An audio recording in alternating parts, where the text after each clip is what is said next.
Assalamualaikum warahmatullahi wabarakatuh. Perkenalkan, nama saya Rika Yulianti dengan NIM 2208758. Baiklah, di sini saya akan mempresentasikan tugas mata kuliah dasar-dasar pendidikan jasmani dan olahraga yang berjudul tentang pendidikan jasmani.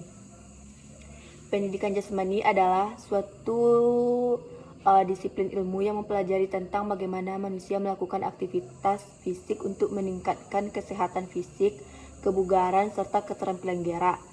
Pendidikan jasmani juga berfokus pada pengembangan kemampuan motorik, keterampilan fisik, dan pengetahuan tentang kesehatan dan kebugaran.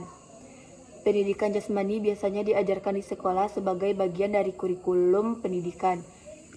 Dan tujuan utama dari pendidikan jasmani adalah untuk meningkatkan kesehatan dan kebugaran siswa, mengembangkan keterampilan motorik, serta mempromosikan gaya hidup aktif dan sehat. Selain itu, pendidikan jasmani juga dapat membantu siswa dalam mengembangkan keterampilan sosial seperti kerjasama, komunikasi, dan kepemimpinan. Melalui pendidikan jasmani, siswa dapat untuk bekerja sama dalam tim, saling menghargai satu sama lain, dan meningkatkan rasa percaya diri. Pendidikan jasmani juga dapat membantu dalam mengurangi risiko terjadinya penyakit seperti obesitas, diabetes, dan penyakit jantung. Oleh karena itu, pendidikan jasmani sangat penting dalam mempromosikan gaya hidup dan mencegah berbagai penyakit yang dapat mempengaruhi kesehatan.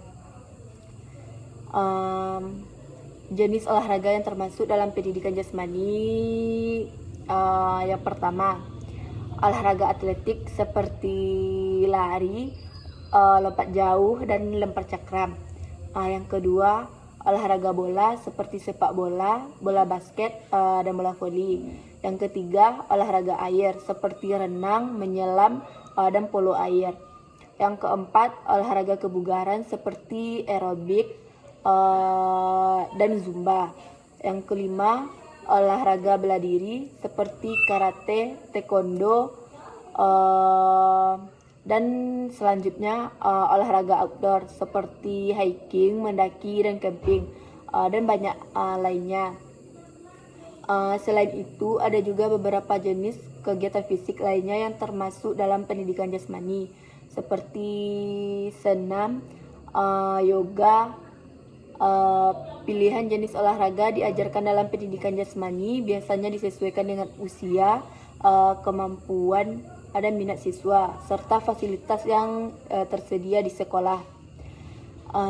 Cara menyesuaikan jenis olahraga dengan fasilitas yang tersedia di lingkungan sekitar.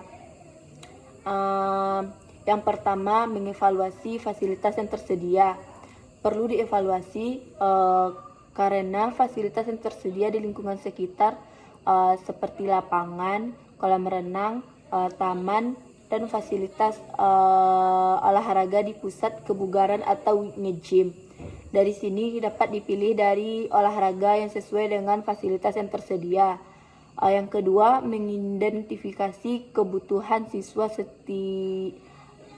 Setiap siswa memiliki kebutuhan dan minat yang berbeda-beda dalam memilih jenis olahraga. Oleh karena itu, perlu dilakukan identifikasi terhadap kebutuhan siswa seperti usia, kemampuan fisik, minat, dan referensi lainnya. Yang ketiga, melibatkan siswa dalam memilih jenis olahraga. Siswa dapat dilibatkan dalam memilih jenis olahraga yang diinginkan siswa tersebut. Hal ini dapat meningkatkan minat dan motivasi siswa untuk berpartisipasi dalam kegiatan olahraga. Dan yang keempat, mencari alternatif olahraga. Jika fasilitas olahraga yang tersedia terbatas, maka dapat dicari alternatif olahraga yang dapat dilakukan di lingkungan sekitar, seperti berjalan kaki atau bersepeda di taman atau di sekitar lingkungan. Yang kelima, mengadakan kegiatan olahraga di dalam ruangan. jika cuaca kurang mendukung untuk fasilitas olahraga di luar ruangan terbatas, maka olahraga dapat dilakukan di dalam ruangan seperti di aula sekolah atau di pusat kebugaran. Dengan menyesuaikan jenis lingkungan dengan fasilitas yang tersedia di lingkungan sekitar, diharapkan siswa dapat terlibat dalam kegiatan olahraga yang lebih aktif dan terus mempraktikannya sebagai bagian dari gaya hidup dan sehat mereka. Dan selanjutnya, bagaimana cara memotivasi siswa untuk berpartisipasi dalam kegiatan olahraga? Yang pertama, memberikan contoh yang baik. Sebagai guru atau pelatih, kita dapat memberikan contoh yang baik dengan secara aktif dan berpartisipasi dalam kegiatan olahraga dan menunjukkan semangat yang positif dalam setiap sesi olahraga. Yang kedua, membuat suasana yang menyenangkan. Membuat suasana yang menyenangkan dan ramah dapat membantu siswa merasakan nyaman dan senang untuk berpartisipasi dalam kegiatan olahraga. Selanjutnya, menyediakan variasi kegiatan olahraga. Memberikan variasi kegiatan olahraga dapat membantu siswa tetap tertarik dan berpartisipasi. Cobalah untuk menggabungkan olahraga tim dengan olahraga individu, atau mencampur kegiatan fisik dan permainan untuk menjaga variasi dalam sesi olahraga. Selanjutnya, memberikan pujian dan penghargaan. Memberikan pujian dan penghargaan kepada siswa yang ikut berpartisipasi aktif dan menunjukkan semangat yang positif dapat membantu meningkatkan motivasi siswa untuk terus berpartisipasi dalam kegiatan olahraga. Dan selanjutnya, melibatkan siswa dalam perencanaan. Melibatkan siswa dalam perencanaan ini maksudnya kegiatan olahraga dapat memberikan rasa memiliki dan menumbuhkan semangat partisipasi. Ajak siswa untuk memberikan saran dan masukan dalam perencanaan kegiatan olahraga,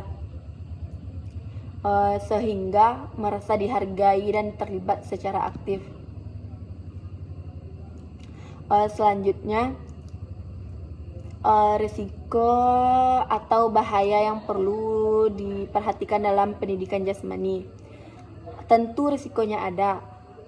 Ada beberapa risiko atau bahaya yang perlu diperhatikan dalam pendidikan jasmani, terutama jika kegiatan fisik yang dilakukan tidak diawasi dengan baik. Yang pertama, cedera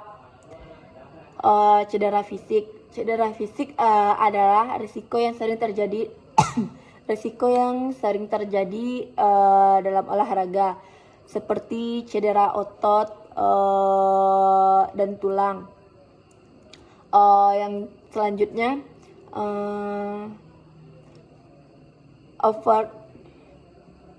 sekian presentasi yang dapat saya sampaikan. Saya sudahi dengan Assalamualaikum warahmatullahi wabarakatuh.